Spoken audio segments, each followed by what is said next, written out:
إن الحمد لله نحمده ونستعينه ونستغفره ونعوذ بالله من شرور أنفسنا ومن سيئات أعمالنا من يهده الله فلا مضل له ومن يضلل فلا هادي له وأشهد أن لا إله إلا الله وحده لا شريك له وأشهد أن محمدا عبده ورسوله أما بعد. We'll be continuing today the book of Riyadh as-Saliheen for the Imam Nawawi rahimahullah. Today we'll be reading the chapter of piety, taqwa. There are 5 hadiths in this. We'll try to read them inshallah after the Quran,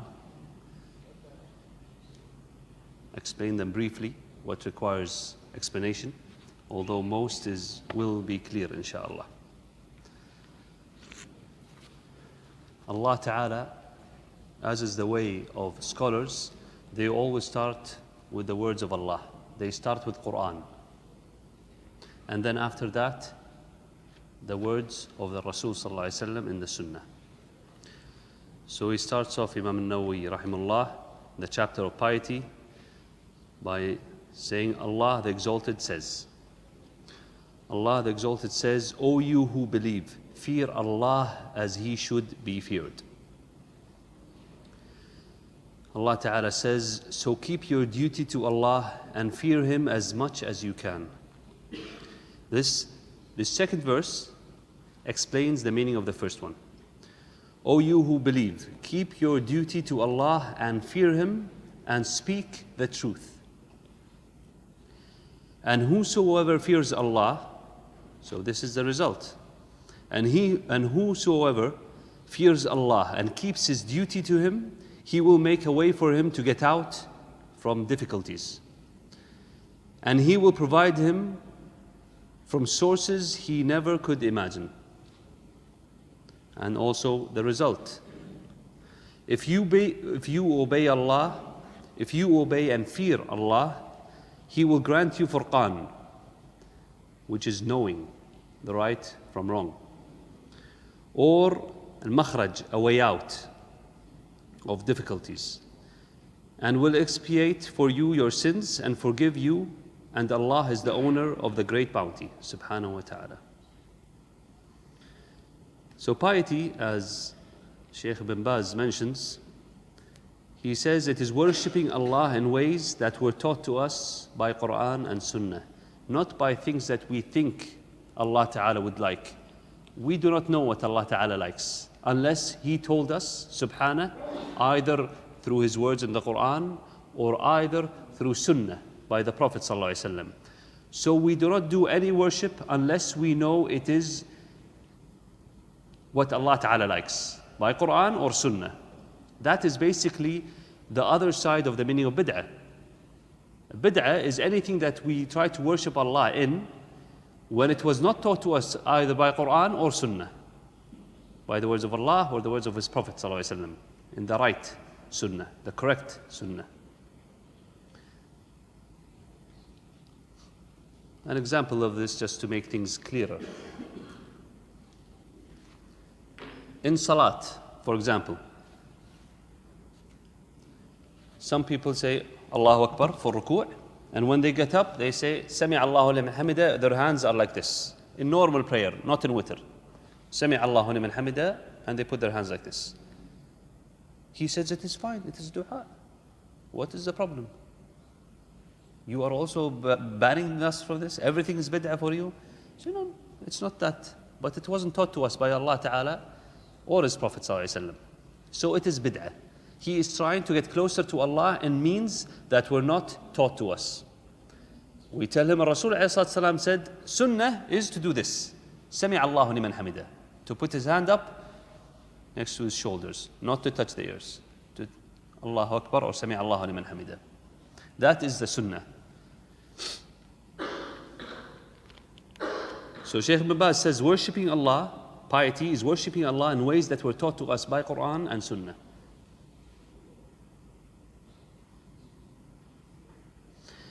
In the first hadith, it is the hadith of Abu Hurairah radiallahu anhu, when he reported that it was asked, that someone asked the Rasul ﷺ, O Messenger of Allah, who is the most honorable amongst mankind? It's a general question. It can have several meanings.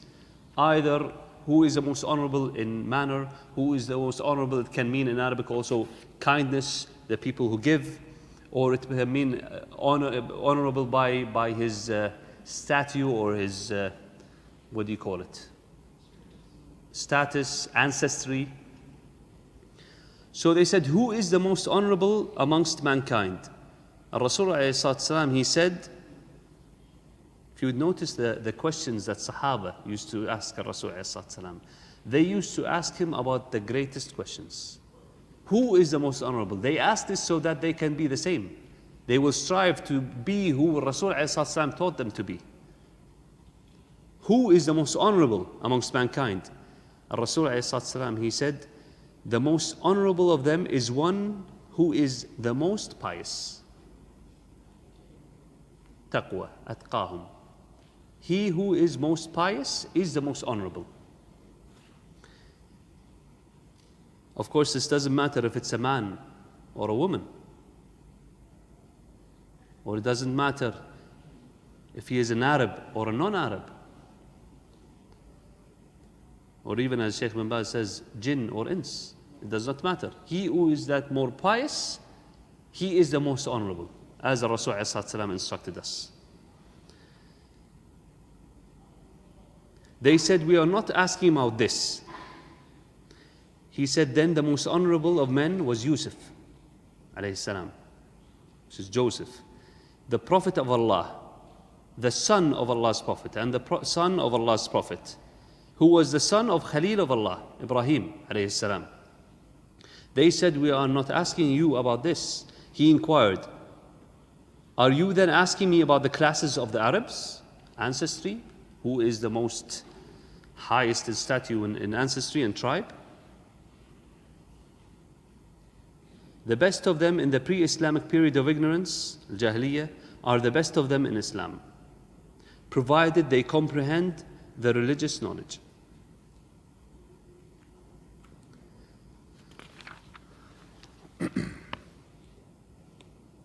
We are in the chapter of piety, so the part that's relevant we will touch upon as we have. In the second hadith, hadith Abu Sa'id al-Khudri radiyallahu anhu, he reported that the Prophet ﷺ said, life in this world is sweet and green. So sweet is taste, and green is something we see, sight.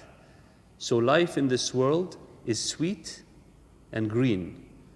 Allah creates generations after generations so that He may test you in respect to your actions. So beware of the evils of dunya, in life, and beware of the dangers, that of women. The first trial of Banu Israel was through women.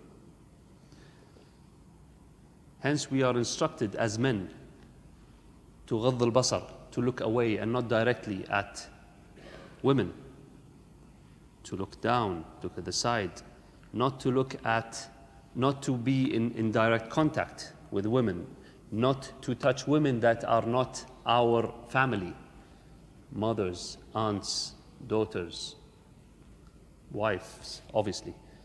This is something that has been instructed to us.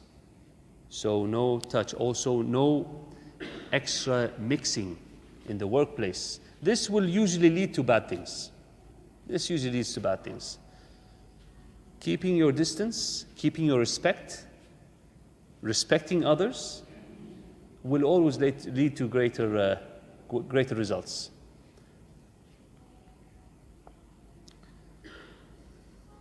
And things come slowly, very slowly. That is the steps of shaitan. Shaitan does not come to you on day one and says, become kafir. No, he does not do that. He comes step by step, gradually, ever so gradually, until you reach that. There's a story that some of Ahl al-Tafsir, they mention a story about a man from Bani Israel. And this man, he was a worshipper of Allah. And he was known to be a worshipper of Allah. And he used to have a a place where he used to worship Allah far from everyone else. One day there was a group, a family of men, that they were supposed to travel for jihad, for battle. They had their sister, their young sister. So they were looking around for people who are trustworthy, who will take care of their sister. They asked around and they thought the best way would be to give it to this worshipper of Bani Israel. They went ahead and went to him. He refused. He said, no, I worship Allah alone, I don't want any of this. They came to him again and insisted and said, we will build her a home next to your home. Just feed her and keep your eye on her. And if you don't want to mingle, don't. But we trust you. There's no one else we trust like you. So he accepted on this condition that she stays there and in there and does not mingle. So he used to put his food outside his door, her food outside his door, and wait, and she would come, pick up the food and go back to her room. Day after day, week after week, Shaitan came and said, how are you letting this girl come out and have people see her when she can stay in and it'll be more closed for her and more sitter and more covering? So it is best, since you have been given this burden from her brothers, to keep her in her place and put the food in front of her door. Knock the door and leave. So he accepted. This is, as he said, the footsteps of Shaitan. Logically, it makes sense. But foresight is what you need. This story leads to just knowing the foresight and how steps of Shaitan lead to bigger actions and eventually sins. So he started doing that. Day after day, week after week, this continued. And then Shaitan came and said, she is a young girl. And she is not used to being alone. When she talks, there is echo. There is no one to hear her voice. She might be mad, and she has been entrusted unto you. You have been trusted with her. So for you, it is best to give her the food and go in and talk to her. Tadhkara, remind her about Allah. Teach her about religion. And he did that.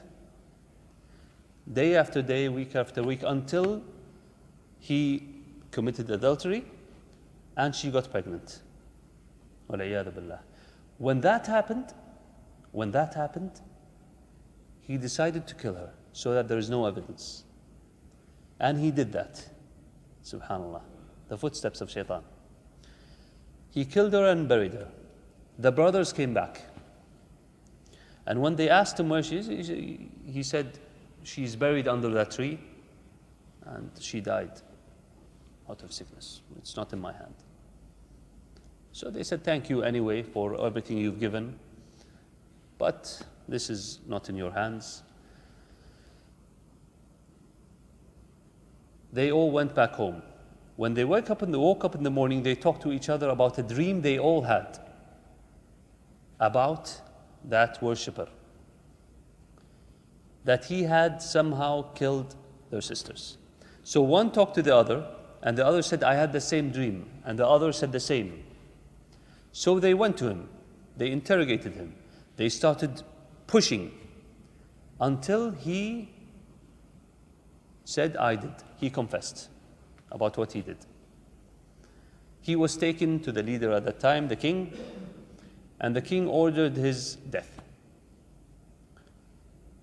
When he was under the sword ready to be killed, Shaitan came to him and told him, this all happened now, make one sajda to me and I will solve all this for you. And he did. And he was killed while making sujood to Shaitan. So these are the steps. He started off just simply wanting to to cover her. Stay in your place, I'll get you the food. And then slowly, it led to adultery. Then it led to murder. Then it led to kufr. Wal-iyadhu billah. So shaitan will never come with direct orders to do a sin. It is always small steps.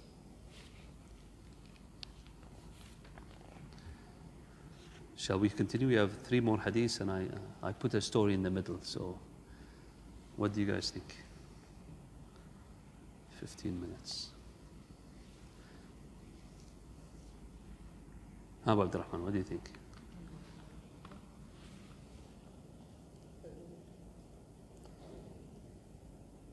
No, I think we'll end this here.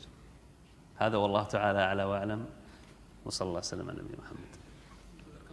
جزاكم الله خير. Thank you very much.